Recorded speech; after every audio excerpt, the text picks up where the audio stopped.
Today, we're about to attempt what Bugatti think is impossible. This is the $6 million Bugatti Persport that was crashed by Alex. Everyone who's got an Audi A3, you have a Bugatti in the airbag. People have watched Mat Armstrong build his YouTube empire one insane car rebuild at a time. I think the BMX days are caught up with me. Right, auto, plug in. Right, we're gonna start it because the battery's a little low. If you follow the channel closely, then you already know his father, Tony Armstrong, has appeared in videos, helping out in the workshop, giving advice, or quietly working in the background. But for years, viewers kept wondering the same thing. How much of Mat's success came from his dad? And how much did he really do on his own? Hold tight, because by the time you hear everything Tony finally admits about that massive Miami house project, you will look at Mat Armstrong's entire journey very differently. The blueprint of a duo, more than just a father and son. There's a sheer gravity of the partnership between Mat and Tony Armstrong. For the casual viewer, it looks like a simple family affair. Mat buys a wrecked supercar, Tony shows up with a wrench. They have some banter, and 30 minutes later, a Lamborghini is screaming down a runway. But if you peel back the layers of their work dynamic, you'll see a complex, high-stakes collision of two very different worlds. This isn't just a dad helping out situation. It's a masterclass in the evolution of automotive engineering, meeting the relentless pressure of the digital age. Tony Armstrong isn't just some guy who knows his way around a socket set. He is an old-school, dyed-in-the-wool mechanic who spent decades running his own garage in Leicester. He comes from an era where you didn't just swap parts, you fixed them. You understood the metallurgy, the tolerances, and the fundamental physics of why a machine was failing. Tony's approach is methodical, patient, and often skeptical. He represents the measure twice, cut once philosophy that kept local garages running for generations. On the other side of the lift, you have Mat. Mat is the send-it generation personified. His background isn't just in mechanics, it's in BMX, where the goal is to push a frame to its absolute limit, crash, get up, and do it again. When these two perspectives meet in the workshop, it creates a unique kind of friction. If you've watched closely, you've seen the moments where Tony looks at one of Mat's hacks or quick fixes with a look of pure, unadulterated concern. While Mat is thinking about the 15-minute mark of the YouTube video and the need for a start-up moment to keep the audience engaged, Tony is thinking about the structural integrity of a subframe that has been twisted 45 degrees out of alignment. This tension is the secret sauce of the channel. It's the constant battle between the content and the craft. But here's the thing that many people miss. Tony isn't just a safety net, he's the foundation. In the early days of the channel, when Mat was rebuilding that first Audi TT on a driveway, he was utilizing skills that were essentially downloaded from his father's brain via osmosis since he was a toddler. Tony wasn't just quietly working in the background, he was the architect of Mat's technical confidence. You don't just decide to buy a flooded Ferrari or a smashed-up Bentley without a deep-seated belief that no matter how bad it gets, there is someone you can call who has seen it all before. This brings us to the Miami House project. Up until this point, the world saw the Armstrongs as a tight-knit unit where Mat was the visionary and Tony was the reliable consultant. But the sheer scale of the Miami project, taking the brand across the Atlantic, dealing with a foreign market, and attempting to establish a dream house and workshop on U.S. soil, pushed their dynamic to a breaking point. It was no longer just about fixing a car, it was about the survival of the brand itself. The work dynamic shifted from father and son tinkering to two men trying to prevent a multi-million-dollar collapse. The rumors started almost immediately. People saw Tony in the background of the Miami videos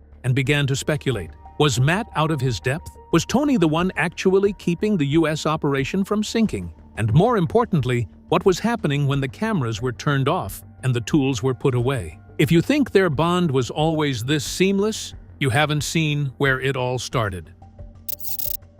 What Tony finally admitted. The Miami House project was framed to the world as the ultimate victory lap for the Armstrong brand. Matt had finally reached the stratosphere where he wasn't just buying crashed salvage in the UK, he was acquiring multi-million-dollar properties and hypercars in the United States. But as the cameras began to roll on that Florida workshop, the atmosphere felt different. There was a palpable, thick tension in the air that long-term fans hadn't seen since the early days of the channel. While Matt was presenting the new palm tree-lined driveway and the massive 800-square-meter unit being transformed into a supercar sanctuary, Tony was often caught in the background with a look of genuine, unfiltered concern. For months, the comments sections were a breeding ground for theories. Why was Tony there for such an extended, indefinite period? Was Matt legitimately struggling with the transition to the US market? And then, the admission happened. Tony finally broke his silence on what was actually happening behind the curtains of the Miami move. And it wasn't the polished, living the dream narrative we were seeing in the high-energy vlogs. Tony revealed that the Miami project was nearly a catastrophic failure before it even gained momentum. According to Tony's admission, the logistical nightmare of setting up a shop in a foreign country, dealing with different tool specifications, vastly different electrical standards, and a gatekeeping culture from elite manufacturers like Bugatti, put Matt in a position where he was genuinely out of his depth for the first time in his career. Tony admitted that there were nights in that Miami workshop where the cameras were strictly forbidden because the stress levels had reached a boiling point that wasn't good for the brand to show. The most shocking part of Tony's revelation, however, wasn't just about the stress. It was about the intervention. Tony confessed that he didn't just fly to Miami to help out as a guest star or a fun cameo.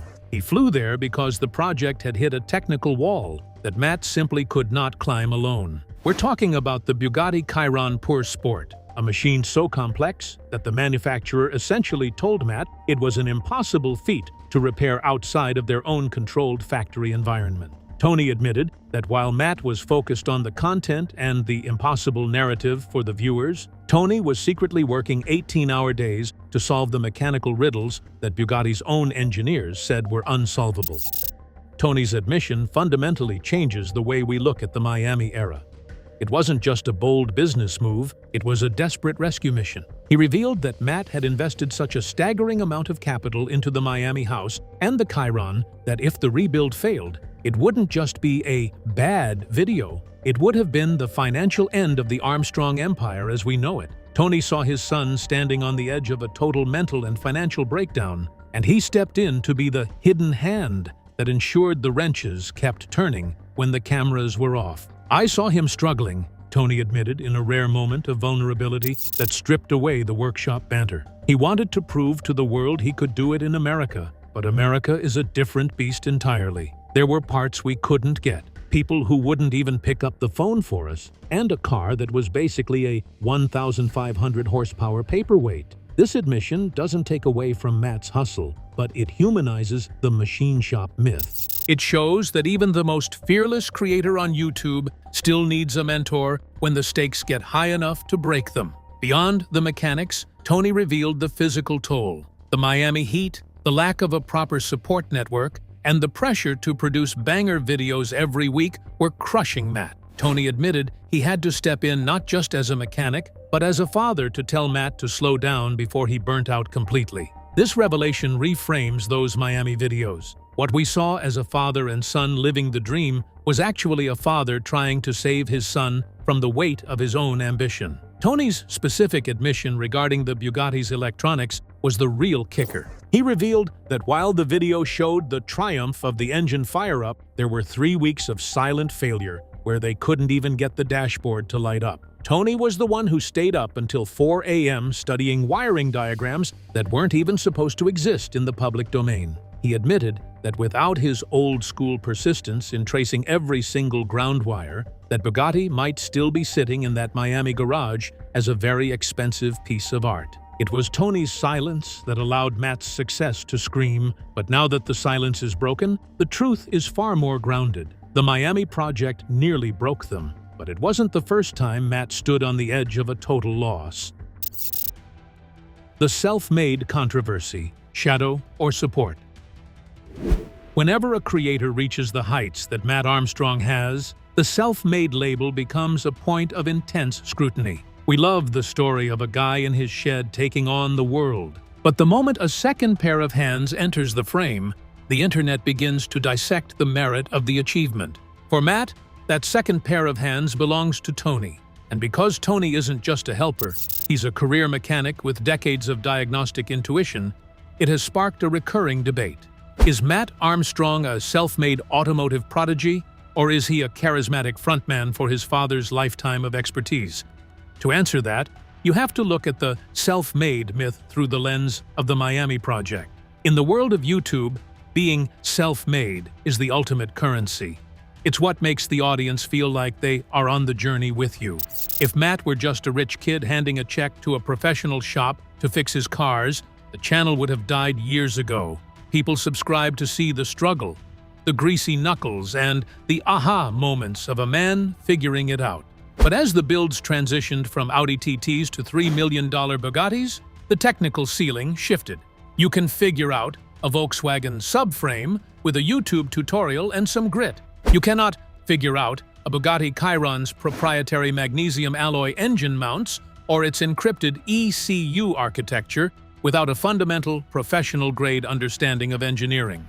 This is where the controversy lives. Critics argue that Matt's self-made narrative is partially an illusion maintained by Tony's presence. They see Tony in the background and assume he is the one doing the heavy lifting, the actual thinking, while Matt handles the angles and the edits. But Tony's recent admissions about Miami actually flipped this script. He didn't describe a situation where he was doing the work for Matt. He described a situation where he was providing the permission for Matt to take risks. In any high-stakes venture, the biggest barrier isn't the work itself, it's the fear of failure. If you are Mat Armstrong and you've just spent a life-changing amount of money on a wrecked hypercar that the manufacturer says is unfixable, the psychological weight is immense. Tony's role in the self-made journey isn't to be the lead mechanic, it's to be the safety net that allows Matt to be fearless. Tony admitted that, in Miami, his greatest contribution wasn't just holding a wrench, it was telling Matt, "We can fix this," when everyone else, including the CEO of Bugatti, was saying they couldn't. Does that make Matt any less self-made? If you define self-made as doing every single thing in a vacuum without help, then no one on YouTube fits the description. But if you define it as the person who takes the financial risk, the person who drives the vision, and the person who spends hours in the edit suite after the shop lights go out, then Matt is as self-made as they come. Tony himself is the first to say that he could never do what Matt does. Tony has the hands, but Matt has the why. Tony admitted that he would never have the insanity to buy these cars in the first place. He's a traditional mechanic. To a traditional mechanic, a crashed Chiron is a nightmare to be avoided. To Matt, it's a puzzle to be solved for the world to see. The controversy often forgets that Matt spent years working in his father's garage long before the cameras were ever turned on. He paid his dues in the old-school way. The skills he displays on camera aren't a gift from his father. They are an inheritance earned through years of labor. Tony's admission about stepping in to save the Miami Project doesn't diminish Matt's skill. It highlights the reality of elite-level mechanics. Even Formula One drivers have a lead engineer in their ear. Tony is Matt's lead engineer. The fact that he's also his dad just makes the stakes more personal. The self-made controversy misses the forest for the trees. The magic of the Armstrong channel isn't that one man is a genius. It's that a father and son have found a way to bridge a generational gap through the medium of twisted metal. It's easy to judge from a keyboard, but let's look at the sheer scale of the metal Matt has actually saved. The Hall of Salvage, building the legend piece by piece. Now let's have a look at the graveyard of exotics that Matt and Tony have resurrected over the last few years. This isn't just a list of cars, it's an escalating series of technical, impossible tasks that served as the training ground for the Bugatti. Every car in the Armstrong collection represents a specific mechanical lesson that Tony taught Matt, often through the trial by fire of a catastrophic repair. If the Miami Bugatti was the final boss, these were the levels they had to beat to get there. Take the Marcus Rashford Mansouri Rolls-Royce Wraith. This build wasn't just a car, it was a PR nightmare and a structural jigsaw puzzle. It had been written off with such severe front-end damage that most professional body shops wouldn't even provide a quote, fearing the complexity of the Mansory carbon fiber work and the Rolls-Royce's sensitive chassis. When Mat brought that car into the shop, the internet was convinced he'd finally met his match. But if you watch the footage closely, Tony is always there, subtly guiding the frame-straightening process. Tony's admission about Miami actually sheds new light on the Wraith build.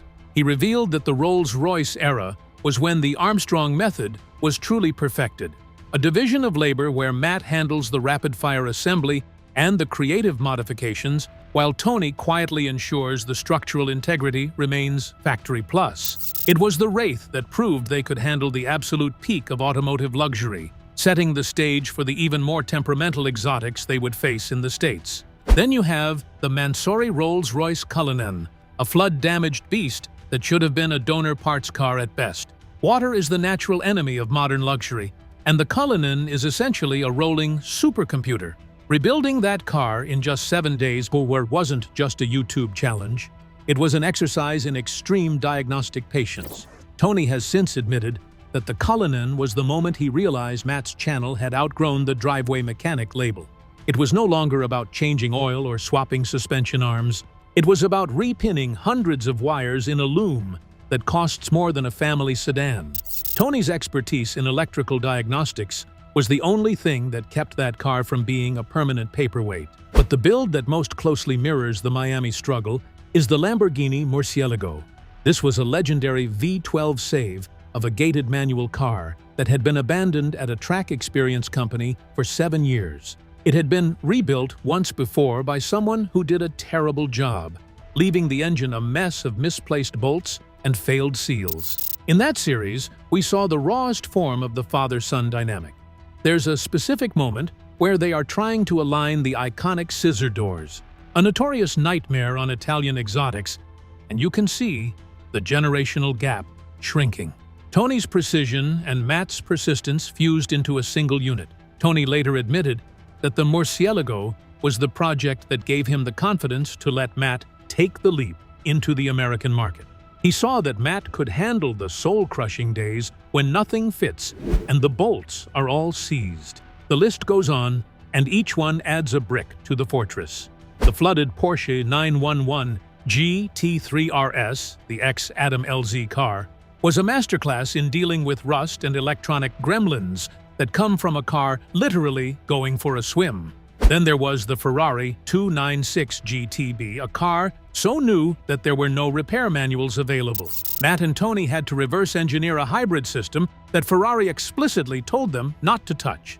And we can't forget the Lamborghini SVJ, a fire-damaged wreck that required Mat to essentially reconstruct the rear half of a car made from specialized carbon fiber. We also have to acknowledge the Ferrari F430. This wasn't just another salvage flip. This was a heartfelt joint build that Mat gifted to his father. It's perhaps the most important car in the entire Hall of Salvage because it represents the reversal of the roles. For the first time, Mat was the one leading the project for Tony. Tony's admission about the Miami house being a rescue mission feels even more poignant when you realize that just a year prior, Mat had been trying to pay his father back for a lifetime of mechanical education with that Ferrari. Every one of these cars, the Bentley Continental GT, the BMW M3 that was crashed into a house, the Audi RS6, they weren't just content. They were the curriculum. Tony's specific admission regarding the Bugatti's electronics in Miami was the real kicker. He revealed that while the video showed the triumph of the engine fire-up, there were 3 weeks of silent failure where they couldn't even get the dashboard to light up. Tony was the one who stayed up until 4 a.m. studying wiring diagrams that weren't even supposed to exist in the public domain. He admitted that without his old-school persistence in tracing every single ground wire, that Bugatti might still be sitting in that Miami garage as a very expensive piece of art. It was Tony's silence that allowed Mat's success to scream. But now that the silence is broken, the truth is far more grounded. The Hall of Salvage proves that while Mat might be the one signing the checks, the Armstrong DNA is a shared resource. You can't have the flashy Miami reveal without the years of grease and grime in a rainy Leicester workshop. Building cars is one thing, But building a multi-million-dollar brand is a completely different beast. The economics of the Armstrong Empire, the financial intervention. Building a YouTube empire on the back of crashed supercars isn't just a mechanical challenge. It's a high-stakes financial tightrope walk that would make most Wall Street day traders sweat. As the channel transitioned from the UK to the glitz of Florida, the numbers stopped being enthusiast money and started being corporate collapse money. Now, we have to look at the economics of the Miami house and the Bugatti through the eyes of Tony Armstrong, who finally admitted that the business was expanding at a rate that terrified him. The Miami dream was a multi-million-dollar gamble. Matt wasn't just buying a car, he was acquiring a massive US-based workshop and a lifestyle property to serve as a hub for his North American content. When you factor in the purchase price of the flooded Kiranpur Sport, a car that even in its wrecked state cost more than most people's entire career earnings, alongside the overhead of international shipping, US labor, and property taxes, the burn rate of the Armstrong brand hit an all-time high. Tony revealed that for the first time in the history of the channel, the financial safety margin had vanished. Tony's admission about this period is crucial. He wasn't just there to help with a socket set. He was there because he saw the new school economics of YouTube content creation clashing with old-school business pragmatism. To Tony, a traditional mechanic who spent decades managing a sustainable local garage, Matt's strategy looked like an impossible mission. Matt was reinvesting every single penny back into the next bigger and better build, leaving nothing for a rainy day. And this is the hybrid battery out of it. And we think the reason why this car don't start is something to do with this in the hybrid battery. Tony admitted that he had several closed-door conversations with Matt in the Miami house about the reality of what happens if the Bugatti didn't start. The Bugatti problem was the ultimate economic bottleneck. Because Bugatti Rimac and CEO Mat Armstrong had publicly stated that they would not support an independent rebuild, the car had no book value. It was essentially a $2 million paperweight unless it was finished to a standard that the market would accept. Tony revealed that the pressure to make this project profitable was so immense that it began to dictate the build itself. If they couldn't get the electronics to communicate, something Tony spent weeks secretly diagnosing, the entire Miami venture would have been a total loss. We're talking about a potential Chapter 11 moment for the Armstrong brand. But Tony's intervention went deeper than just worrying about the bank balance. He revealed the sponsorship trap. On YouTube, to fund these builds, you need massive sponsors. But sponsors want to see the car finished. They want the reveal video. When the Bugatti project stalled because of the locked VIN and the manufacturer's refusal to supply parts, the sponsorship revenue started to dry up. Tony admitted that he saw his son trying to juggle the roles of lead mechanic, director, editor, and CEO. Manufacturer to be able to take this car apart. Whatever a man's took apart, another man can take apart. All while the debt on the Miami workshop was mounting. Tony's admission changes our understanding of the Miami house videos. When we saw them laughing and joking on camera, Tony was actually acting as a financial anchor. He admitted that he had to pull Matt back from buying even more cars in the US until the Bugatti was viable. He brought that Leicester garage mentality to the Miami supercar world. Tony's revelation is that the brand survived not just because the cars were fixed, but because he forced a level of fiscal discipline on the project that Matt, in his excitement to conquer America, had temporarily forgotten. This is the hidden cost of the algorithm. To stay relevant, Matt has to keep upping the stakes. But as Tony points out, when the stakes are $1 million Bugatti, the margin for error is zero. And there was bolts on the other side as well. That could be a really good design.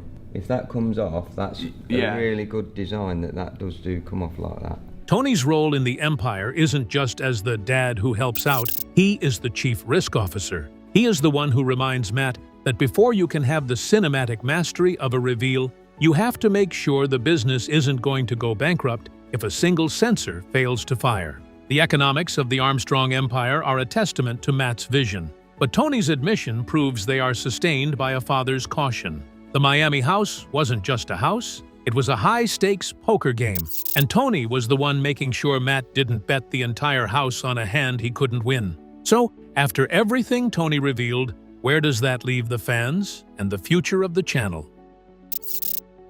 A father's lasting mark.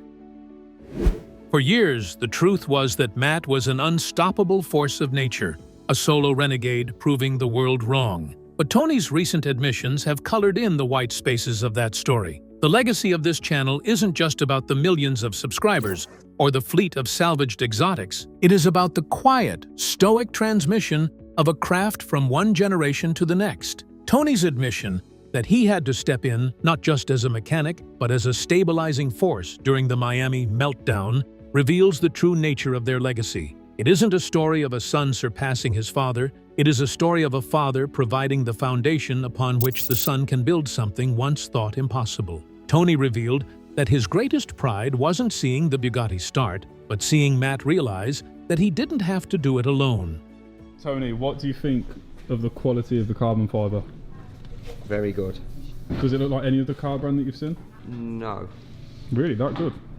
It's good. I do think it is good. The reality is that the Armstrong brand is a two-headed beast. Matt provides the vision and the platform, but Tony provides the historical context and the mechanical discipline that keeps that vision from collapsing under its own weight. In the wake of the Miami project, the dynamic has evolved. We are seeing a post-Miami Matt who is more collaborative, more willing to show the technical hurdles, and more vocal about the credit his father deserves. Tony's breaking of the silence didn't diminish Matt's image. It enhanced it. It showed an audience of millions that even at the very top of your game, having a mentor, having a Tony, is the ultimate unfair advantage. Tony admitted that he sees his own younger self in Matt's relentless work ethic, but he also sees the dangers of the modern content grind that didn't exist in the Leicester garages of the 90s. The legacy they are building now is one of balance. They have proven that you can take the old-school grit